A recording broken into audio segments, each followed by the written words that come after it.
Alors aujourd'hui on est à Bruxelles, donc on est le 15 octobre, c'est la journée internationale des indigés, donc pourquoi vous êtes ici ?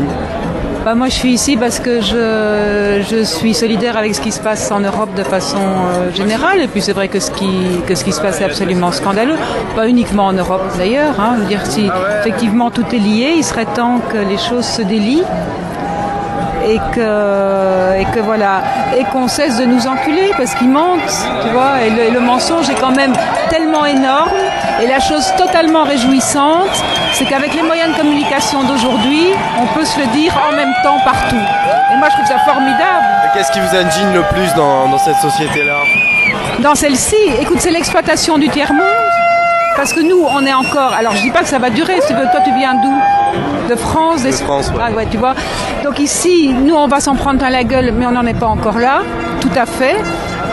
Donc nous, on doit se battre pour garder les acquis sociaux qui ont été... tu vois, on a vraiment intérêt à se battre et on a laissé filer les choses et on continue à les laisser filer de façon très conne. Et nous sommes responsables aussi de ça. Mais après aussi, ce qui est indignant, c'est la façon dont on traite les pays du tiers-monde. Parce qu'on vit aussi sur le dos des pays du tiers-monde. Mais la dette, là, elle commence à venir dans les pays européens. On le voit en Grèce avec la dette là qui arrive maintenant en Belgique avec l'histoire de Dexia. Oui, ça c'est rigolo, l'histoire de Dexia. D'ailleurs, on a un ministre libéral. Enfin, oui, il faudrait raconter l'histoire de la Belgique pour savoir ça, mais les libéraux du siècle dernier, c'était les socialistes, sont devenus socialistes très peu après. Et donc, au ministre qui vient de nationaliser Dexia, qui est ministre des Finances, il n'est pas tout seul. La dette va devenir publique. Mais évidemment, oui. Mais c'est crapuleux. Mais évidemment, effectivement, ce n'est pas notre dette, tu vois. C'est la dette des actionnaires et voilà. Bon, voilà. Je veux dire, donc il faut se mettre en pétard. Il faut vraiment se mettre en pétard et leur dire effectivement qu'ils ne marcheront pas sur le dos comme ça et que si nous brisent nos rêves, comme dirait l'autre, on les empêchera de dormir. Vous vous appelez comment ? Leïla. Et vous travaillez dans ? Moi, je fais du théâtre. Du théâtre. Merci.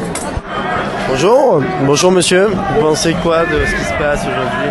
Je pense qu'on a raison de s'indigner, c'est tout. On est tous là pour s'indigner. Et vous êtes indigné par rapport à quoi ? Par rapport à la situation mondiale, à l'injustice sociale, à tout ce que les banques font, et puis c'est tout le monde qui paye quand ils font des gaffes. Merci à vous. De rien. Alors aujourd'hui, on est où donc ?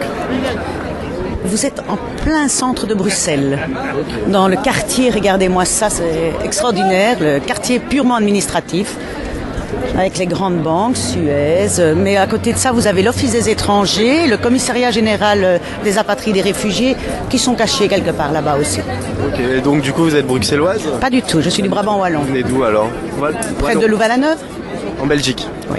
Ok, donc pourquoi vous êtes ici aujourd'hui ? Pour soutenir tous les gens qui ont décidé qu'on n'était pas les outils de nos propres outils. Ok. Vous pouvez développer un peu ? Je pense que la finance, l'économie, comme la bêche et le tracteur, c'est pour aider l'homme à grandir et à s'épanouir, et que pour l'instant, on est en train de faire le contraire. Et qu'est-ce que vous pensez là du rachat de la dette de Dexia par l'État belge ?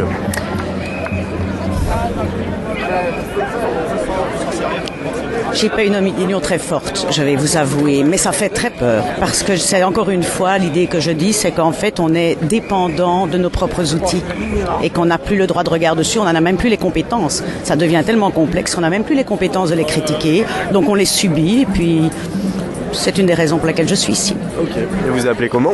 Sylvie. Sylvie.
Ouais.